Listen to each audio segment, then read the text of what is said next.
Hello friends, good morning, good afternoon, good evening. કેમ profile draw કરવાના ત્રીજા ભાગની અંદર આપ સૌનું સ્વાગત છે। આજના સેશનની અંદર માત્ર એક જ એક્ઝામ્પલ ગણીશું જેની અંદર ઓફસેટ કેમ પ્રોફાઇલ કેવી રીતે ડ્રો કરવી અથવા તો એસેન્ટ્રિક કેમ પ્રોફાઇલ કેવી રીતે ડ્રો કરવી એનો માત્ર એક જ એક્ઝામ્પલ જોઈશું જે અહીંયા ડ્રો કરેલો છે। એ આજનું સેશન પૂરું થશે એટલે તમને બધાને પરફેક્ટલી ડ્રો કરતા આવડી જશે। તો એનો ડેટા જે છે એ કંઈક આવી રીતે આપેલો હશે। એક ડિસ્ક કેમ નાઇફ એજ ફોલોવરને ચલાવે છે, એટલે કે ડિસ્ક કેમ છે એ નાઇફ એજ ફોલોવરને ચલાવે છે અને એના બધા એંગલ્સ આપેલા છે। Follower rises 42 mm for 60 degree rotation of the cam with uniform velocity. એટલે કે જે નાઇફ એજ ફોલોવર છે એને ગિવન ડેટા લખવો હોય તો આવી રીતે લખી શકાય।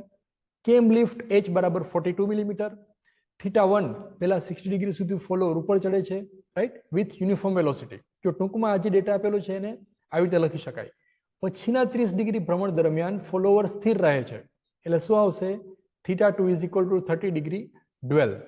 ત્રીજી લાઈન, ત્યારબાદ 60 ડિગ્રીના કેમ ભ્રમણ દરમિયાન ફોલોવર પોતાની મૂળ જગ્યા પર અચળ વેગથી પરત આવે છે, એટલે θ3 60 ડિગ્રી વિથ યુનિફોર્મ વેલોસિટી। અને છેલ્લું, બાકીના ભ્રમણ દરમિયાન ફોલોવર સ્થિર રહે છે અને કેમની લઘુત્તમ ત્રિજ્યા 30 મિલીમીટર છે। બાકીનું ભ્રમણ એટલે કેટલું? તો ત્રણેય એંગલનો સરવાળો એ 360 માંથી બાદ કરો એટલે 360 - 60 + 30 + 60 એટલે 210 ડિગ્રી। તો આ થઈ ગયો ડ્વેલ પીરિયડ અને બેઝ સર્કલ રેડિયસ આપેલી છે 25 મિલીમીટર। હવે એક શબ્દ આપણા માટે નવો છે, જુઓ, ધરી કેમ શાફ્ટની ધરી અને ફોલોવરની ધરી વચ્ચેનું ડિસ્ટન્સ આપેલું છે 15 મિલીમીટર, સૌથી છેલ્લી લાઈનમાં લખેલું છે, એટલે આ ઓફસેટ ફોલોવર છે। તો આ ટાઈપના એક્ઝામ્પલ તમારે ગણવા હોય તો સૌથી પહેલા જે આગળના બે ભાગ છે એની લિંક ડિસ્ક્રિપ્શન બોક્સમાં છે, એ તમે સ્ટડી કરી લો। ત્યાર પછી આ પ્રોબ્લેમ જો સોલ્વ કરશો તો જ સમજાશે, નહીતર સમજવામાં મુશ્કેલ થશે। જો આ ટાઈપનો ડેટા આપેલો છે એમાં એક શબ્દ નવો આવેલો છે, ઓફસેટ બાય 15 મિલીમીટર। તો આ ટાઈપના પ્રોબ્લેમ પૂછાય એટલે સૌથી પહેલા જે આપણે દર વખતે કરીએ છીએ એવી જ રીતે ડિસ્પ્લેસમેન્ટ ડાયાગ્રામ ડ્રો કરી દેવાનો। કેમ પ્રોફાઇલનો કોઈ પણ એક્ઝામ્પલ પૂછાય પહેલું સ્ટેપ આવશે ડિસ્પ્લેસમેન્ટ ડાયાગ્રામ, અને એ ડ્રો કરવા માટે સ્કેલ આ રીતે તમે લઈ શકો। એક્સ એક્સિસ ઉપર 1 સેન્ટીમીટર બરાબર 30 ડિગ્રી, વાય એક્સિસ ઉપર 1 સેન્ટીમીટર બરાબર 1 સેન્ટીમીટર, અને એક લંબચોરસ ડ્રો કરી દો જેની હાઇટ h એટલે 42 મિલીમીટર અહીંયા જે આપેલું છે એટલી હશે, અને એની વિડ્થ આવશે 12 સેન્ટીમીટર। ઓલવેઝ 12 સેન્ટીમીટર જ લેવાની, કારણ કે આપણે એંગલ લીધેલો છે 1 સેન્ટીમીટર બરાબર 30 ડિગ્રી, તો 360 ડિગ્રી થાય એટલે 30 ગુણ્યા 1 ગુણ્યા 12 એટલે 12 × 36, તો એ એના 12 સેન્ટીમીટર જેટલું 360 ડિગ્રી થશે। હવે સ્ટાર્ટિંગ પોઈન્ટ ઓલવેઝ અહીંયા આવશે, જો આ ઓ પોઈન્ટ 0 ડિગ્રી એ સ્ટાર્ટિંગ પોઈન્ટ હશે, એને આપણે દર વખતે નામ આપીશું એ। હવે ત્યાર પછી શું આપેલું છે? 60 degree rise with uniform velocity. Rise એટલે ઉપર ચડે છે, તો આવી રીતે આમ એ થી 60 ડિગ્રી એટલે 2 સેન્ટીમીટર થાય। જો આપણે સ્કેલ લીધેલો છે અહીંયા 1 સેન્ટીમીટર એટલે 30 ડિગ્રી, તો 2 સેન્ટીમીટર એટલે 60 ડિગ્રી, તો અહીંથી 1 અને 2 સેન્ટીમીટર આગળ અહીંયા પોઈન્ટ લો, ત્યાંથી ઊભી લાઈન ડ્રો કરો અને ઉપરનું પોઈન્ટ છે એને નામ આપો પોઈન્ટ બી। એટલે એ થી બી સુધી એ રાઇઝ થાય છે with uniform velocity θ1 is equal to 60 degree. હવે આગળનો પ્રોબ્લેમ આ ડિસ્પ્લેસમેન્ટ ડાયાગ્રામનો જે છે એ તમે જાતે ડ્રો કરો। અહીંયા તમે વિડીયો પોઝ કરી દો અને તમે જાતે ડ્રો કરો, ત્યાર પછી ક્રોસ ચેક કરો કે તમારો જે આન્સર છે સાચો છે કે નહીં। તો નેક્સ્ટ, પછીના 30 ડિગ્રીના ભ્રમણ દરમિયાન ફોલોવર સ્થિર રહે છે, એટલે બાકીના 30 ડિગ્રી એટલે કેટલા આવશે? 60 + 30 એટલે 90। તો θ2 ઇઝ ગિવન એઝ 30 ડિગ્રી, એ ડ્વેલ પીરિયડ છે, ડ્યુઅલ છે એટલે અહીંયા જે પોઈન્ટ હોય ત્યાં જે પોઈન્ટ રહે, એટલે અહીંથી ઊભી લાઈન ડ્રો કરો તો સી પોઈન્ટ અહીંયા જ આવશે, રાઈટ। એ બી સી, બી થી સી ડ્યુઅલ છે, 30 ડિગ્રીનો એંગલ છે। ત્યારબાદ 60 ડિગ્રીના કેમના ભ્રમણ દરમિયાન ફોલોવર પોતાની મૂળ જગ્યા ઉપર આવે છે, એટલે ફરી પાછું નીચે આવે છે વિથ યુનિફોર્મ વેલોસિટી, અચળ વેગથી નીચે આવે છે। પછીના 60 ડિગ્રી એટલે કેટલા થાય? 90 + 60 એટલે 2 સેન્ટીમીટર, એટલે અહીંયા આવશે 90 + 60 એટલે 150 ડિગ્રી, ત્યાંથી ઊભી લાઈન ડ્રો કરો અને નીચે આવે છે, તો અહીંથી સી થી ડી નીચે આવે છે એટલે ડી પોઈન્ટ જે છે અહીંયા આવશે। છેલ્લી લાઈન, બાકીના ભ્રમણ દરમિયાન ફોલોવર સ્થિર રહે છે એટલે ડી થી અહીંયા 360 ડિગ્રી સુધી ડ્યુઅલ એ 210 ડિગ્રી થશે, તો આ પોઈન્ટને નામ આપો ઈ। એ બી સી ડી ઈ, આટલું તો આપણે આખા ગામને હવે આવડ છે, કારણ કે આવા તો આપણે 7 પ્રોબ્લેમ ડ્રો કરેલા છે, આ 8મો પ્રોબ્લેમ છે, અને 7 પ્રોબ્લેમ એની લિંક ડિસ્ક્રિપ્શન બોક્સમાં આપેલી છે। હવે આ બધા પોઈન્ટને જોઈન કેવી રીતે કરવા? એ બી યુનિફોર્મ વેલોસિટી છે એટલે સીધી લાઈન, રાઇઝ છે એટલે ઊભી લાઈન, બી થી સી ડ્વેલ છે એટલે આડી લાઈન, સી થી ડી ફોલ છે, જો નીચે ઉતરે છે એવું આપેલું છે, અને યુનિફોર્મ વેલોસિટી છે એટલે સીધી લાઈનથી નીચે લાઈન ડ્રો કરવાની, બી થી ઈ ડ્વેલ સીધી લાઈન, રાઈટ? તો આ થઈ ગયો ડિસ્પ્લેસમેન્ટ ડાયાગ્રામ. અહીંયા સુધી આપણે બધાને આવડે છે. પિક્ચર હવે શરૂ થાય છે. જો અહીંયા ઓફસેટ ડિસ્ટન્સ આપેલું છે. કેટલું આપેલું છે? 25 મિલીમીટર. સોરી, 25 મિલીમીટર બેઝ સર્કલની રેડિયસ છે અને ઓફસેટ આપેલું છે 15 મિલીમીટર. તો સૌથી પહેલા કેમ પ્રોફાઇલ ડ્રો કરવા માટે આપણે જેમ કરીએ છીએ એવી જ રીતે કેમ રેડિયસનું સર્કલ ડ્રો કરો. કેમ રેડિયસ આપેલી છે 25 મિલીમીટર. તો 25 મિલીમીટર જેટલી ત્રિજ્યા લઈ અને એક વર્તુળ ડ્રો કરો, એની એક્સિસ ડ્રો કરો, સેન્ટર લાઈન O. હવે અહીંથી શરૂઆત થાય છે. જો ટ્વિસ્ટ હવે અહીંયા આવે છે. શું આવે છે? અહીંયા ઓફસેટ ડિસ્ટન્સ જે આપેલું હોય 15 મિલીમીટર અહીંયા આપેલું છે. તો 15 મિલીમીટર જેટલી ત્રિજ્યા લઈ અને આવી રીતે એક વર્તુળ ડ્રો કરવાનું. ફરી પાછું શું કરવાનું? પેલા સર્કલ જે આપેલું છે બેઝ સર્કલ રેડિયસ 25 મિલીમીટર એ ડ્રો કરી દીધું, જે આપણે આગળના ઘણા બધા પ્રોબ્લેમ ડ્રો કરેલા છે એમાં કર્યું હતું. હવે અહીંયા શું ફરક પડે છે? જે ઓફસેટ ડિસ્ટન્સ આપેલું હોય એટલા ડિસ્ટન્સનું એક વર્તુળ ડ્રો કરો. તો આ જે બ્લેક કલરનું સર્કલ ડ્રો કરેલું છે એની ત્રિજ્યા કેટલી છે? 15 મિલીમીટર. બરાબર? ત્યાર પછી એ સર્કલ જે છે ત્યાં અહીંયા જે આડી લાઈન ડ્રો કરેલી છે ને કટ થાય ત્યાંથી આમ ઊભી લાઈન ડ્રો કરો આવી રીતે. અને આ પોઈન્ટ જે છે આ ડિસ્ટન્સ 15 મિલીમીટર થશે અને આ પોઈન્ટ જે છે એ આપણો સ્ટાર્ટિંગ પોઈન્ટ થશે. તો ત્યાં આગળ નાઇફ એજ ફોલોઅર ડ્રો કરો. જો ડેટામાં આપેલું છે નાઇફ એજ ફોલોઅર, તો અહીંયા ડ્રો કરવાનું. હવે તમે પાછું ડેટા વાંચો. જુઓ, હવે નાઇફ એજ ફોલોઅરની ધરી અને કેમની ધરી આ બે વચ્ચેનું ડિસ્ટન્સ 15 મિલીમીટર થાય છે. યસ, જે ડેટામાં આપેલું છે ઓફસેટ બાય 15 મિલીમીટર. એટલા માટે આપણે આ સર્કલ જે છે એ ડ્રો કરેલું હતું. એ સર્કલ આ જે આડી લાઈન ડ્રો કરી એને કટ થાય ત્યાંથી ઊભી લાઈન ડ્રો કરો. એ ઊભી લાઈન આ સર્કલને જ્યાં કટ થાય ત્યાં આગળ આ એક્સિસ ડ્રો કરી અને નાઇફ એજ ફોલોઅર ડ્રો કરી દો. આ એક અગત્યનો સ્ટેપ છે. હવે થોડુંક જુદું આવે છે. જુઓ, આગળના પ્રોબ્લેમમાં આપણે એ પોઈન્ટ ક્યાં લેતા હતા?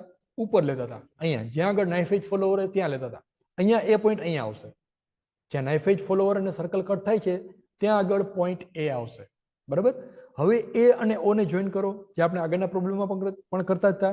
એમાં એ ઓ ઊભી લાઈન આવતી હતી, આમાં ત્રાસી લાઈન આવશે. આ એક જ ફરક છે. બાકીના બધા સ્ટેપ લગભગ સરખા છે. થોડો ફેરફાર છે એ આપણે જોતા જઈશું. તો એ ઓ ને જોઈન કરી લીધું.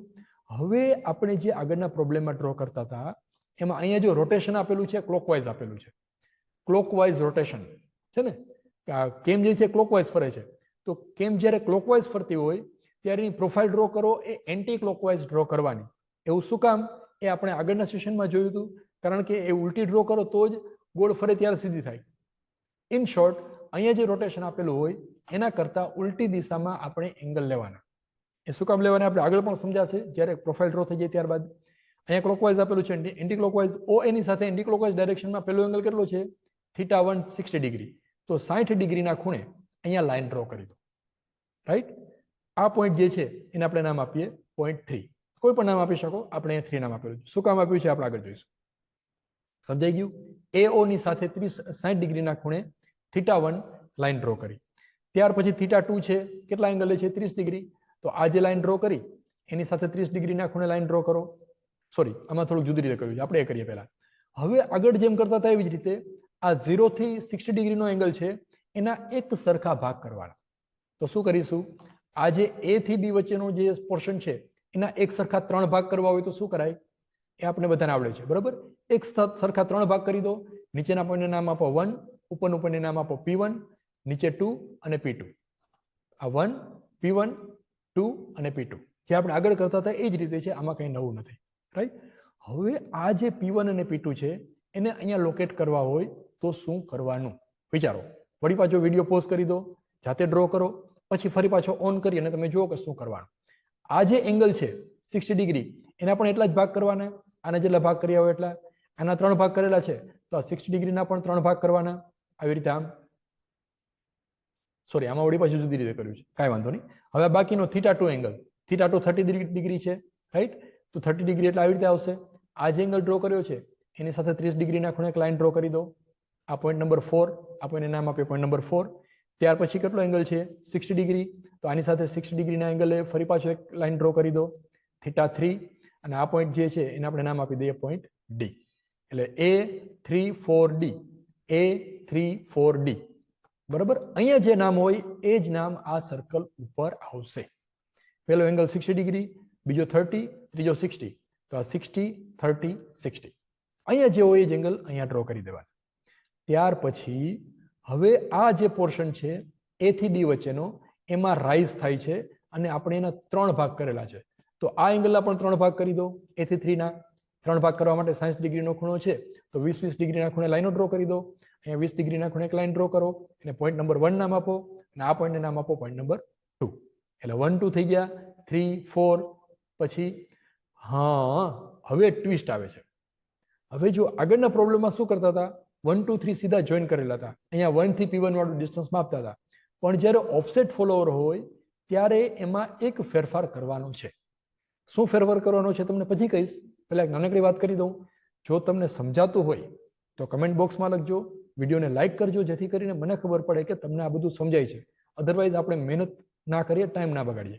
બરાબર, લાઈક કરો એટલે મને એમ થાય કે ના ભાઈ આને કંઈક સમજાયું ખરા, મગજમાં ઉતર્યું છે. અને કમેન્ટ કરી લ્યો કે ભાઈ સાહેબ સમજાય છે, તો આપણે આગળના વિડીયો જે છે એ બનાવવા માટેનો એક પ્રકારનો ઉત્સાહ રહે, પ્રેરણા મળે એમ કે ભાઈ આ બનાવવા જેવું છે. હવેનો પોઈન્ટ જો અગત્યનો છે, આ પોઈન્ટ નંબર 1 એમાંથી આવી રીતે ફૂટફટી મૂકવાની. જો આવી રીતે શું કર્યું, આ જે બ્લુ કલરનું સર્કલ છે, આ વર્તુળ, આ 15 mm વાળું, એને સ્પર્શક બને અને પોઈન્ટ નંબર 1 માંથી પાસ થાય એવી રીતે ફૂટફટી મૂકવાની. Tangent two this blue circle and passing through point number 1. અને આ લાઈન ડ્રો કરો આવી રીતે, આ લાઈન. હવે ફૂટફટી હટાવી દઈએ સ્કેલને, આ લાઈન થઈ ગઈ. હવે આ ડિસ્ટન્સ માપવાનું, પોઈન્ટ નંબર 1 થી P1. તો પોઈન્ટ નંબર 1 થી P1 નું ડિસ્ટન્સ માપો, અને આ પોઈન્ટને સેન્ટર લઈ 1 થી P1, અને અહીંયા પોઈન્ટ મૂકો P1. શું ફરક પડ્યો આગળના પ્રોબ્લેમ કરતા? આગળના પ્રોબ્લેમ કરતા એક જ ફરક પડ્યો, અહીંયા ટેન્જન્ટ ડ્રો કરી અને પછી આ ડિસ્ટન્સ માપવાનું છે. 1 થી P1 નું ડિસ્ટન્સ માપો, 1 પોઈન્ટને સેન્ટર રાખો, ચાપ મારો, એટલે P1 પોઈન્ટ અહીંયા આવશે. થઈ ગયું. હવે P2 પોઈન્ટ માટે શું કરશો, કરો જાતે, વિડીયો પોઝ કરી દો અને તમે જાતે આ સોલ્વ કરો. હા, તો P2 માટે શું કરીશું, ફરી પાછી અહીંયા ફૂટફટી મૂકો. પોઈન્ટ નંબર 2 માંથી ફૂટફટી એવી રીતે મૂકો કે જે બ્લુ કલરનું સર્કલ છે એને સ્પર્શક બને, આવી રીતે આમ. પછી ત્યાં લાઈન ડ્રો કરો, ટેન્જન્ટ, બરાબર, ફૂટફટી હટાવી દો. પછી ડિસ્ટન્સ માપો, પોઈન્ટ નંબર 2 અને P2 વચ્ચેનો ડિસ્ટન્સ માપો, પરિકરમાં સેટ કરો, અને આ 2 પોઈન્ટ સેન્ટર લઈ અને ચાપ મારો, અહીંયા આવશે પોઈન્ટ નંબર P2. તો P2 અને 2 વચ્ચેનું ડિસ્ટન્સ આ P2 અને 2 વચ્ચેના ડિસ્ટન્સ જેટલું જ હશે. 3 માટે શું કરીશું, સેમ પ્રોસેસ, અહીંયા ફૂટફટી મૂકો, એવી રીતે ફૂટફટી મૂકો કે જે પોઈન્ટ નંબર 3 અને બ્લુ કલરનું સર્કલ આ બેને સ્પર્શક બને, આવી રીતે આમ. જો છે ને ટેન્જન્ટ બને એવી રીતે. અહીંથી આમ લાઈન ડ્રો કરી દો. ત્યાર પછી ફરી પાછી ફૂટફટી ખસેડી દો. પોઈન્ટ નંબર 3 થી B આ ડિસ્ટન્સ કેટલું થશે, 42 મિલીમીટર, 42 મિલીમીટર. તો 42 મિલીમીટર જેટલી રેડિયસ લઈ આ 3 નંબરનો પોઈન્ટને સેન્ટર રાખી અને આ બાજુ ચાપ મારો, એટલે અહીંયા પોઈન્ટ નંબર B મળશે. B થઈ ગયું. હવે શું કરીશું, આ પોઈન્ટ નંબર 4 માટે શું કરીશું, સેમ 4 નંબર અને બ્લુ કલરનું સર્કલ, આ નાનું સર્કલ જે છે 15 મિલીમીટર રેડિયસ વાળું, એને સ્પર્શક બને, એને ટેન્જન્ટ બને એવી રીતે ફૂટફટી મૂકો, છે ને. જો આ પોઈન્ટ નંબર 4 નંબરનું પોઈન્ટ અને આ બ્લુ કલરનું સર્કલ એ બે ટેન્જન્ટ બને, સ્પર્શક બને, એવી રીતે લાઈન ડ્રો કરો. પછી આવી રીતે લાઈન ડ્રો કરો, ફૂટફટી ખસેડી લો. હવે P4 કેવી રીતે મળશે, આ 4 થી C એટલે કે 42 મિલીમીટર જેટલી ત્રિજ્યા લો, 4 સેન્ટર, અને એ ચાપ મારો, એટલે પોઈન્ટ નંબર C મળી ગયું, રાઈટ. હવે D માટે શું કરીશું, એ તો આખા ગામને આવડશે, રાઈટ. તો આવી રીતે આ તમે આગળ વધી શકો છો. C થી D ના એક સરખા ભાગ કરી દો. ધારો કે 3 ભાગ કરીએ છીએ, 5 6, અહીં નામ આપી દો 4 5 6. તો એટલા જ ભાગ આના કરવાના, 4 થી D ના. અહીંયા પોઈન્ટ નંબર P5, અહીંયા પોઈન્ટ નંબર P6 આવશે, રાઈટ. તો અહીંયા 3 ભાગ કરેલા છે, તો અહીંયા 3 ભાગ કરો, 60 ડિગ્રીના 3 ભાગ એટલે 20 ડિગ્રીના ખૂણે લાઈનો ડ્રો કરી દો. આવી રીતે આમ પોઈન્ટ નંબર 5 અહીંયા આવશે, પોઈન્ટ નંબર 6 અહીંયા આવશે, રાઈટ. હવે સેમ પ્રોસેસ, પોઈન્ટ નંબર 5 જે છે એમાંથી આ બ્લુ કલરનું સર્કલ છે એને સ્પર્શક બને એવી રીતે લાઈન ડ્રો કરો, આવી રીતે આમ.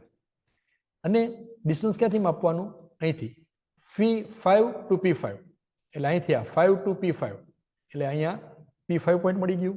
6 માટે શું કરીશું, ફરી પાછી ફૂટફટી અહીંયા મૂકી દો. 6 માંથી આ બ્લુ કલરના સર્કલને સ્પર્શક બને એવી રીતે લાઈન ડ્રો કરો, અહીંયા પોઈન્ટ નંબર P6 મળશે, અને D પોઈન્ટ અહીંયા છે. હવે આ બધા જ પોઈન્ટને સ્મૂથ કર્વથી જોઈન કરો, એટલે આવી રીતે સરસ મજાની એક પ્રોફાઇલ તૈયાર થશે. એ પ્રોફાઇલ ઘૂંટવાની નથી, એકદમ ફ્રી હેન્ડ ધીમે ધીમે ડ્રો કરવાની, એકદમ સરસ દેખાય એવી અને થોડી ડાર્ક હોવી જોઈએ. એ પ્રોફાઇલ જે છે એ સ્પષ્ટ દેખાવી જોઈએ. આ જો સર્કલ છે ને આ આખી પ્રોફાઇલ અહીંથી અહીંયા સુધી અને અહીંથી અહીંયા સુધી છે. આ પણ કેમ પ્રોફાઇલનો જ એક ભાગ છે. આ કેમ પ્રોફાઇલનો ભાગ નથી, પણ આ કેમ પ્રોફાઇલનો ભાગ છે.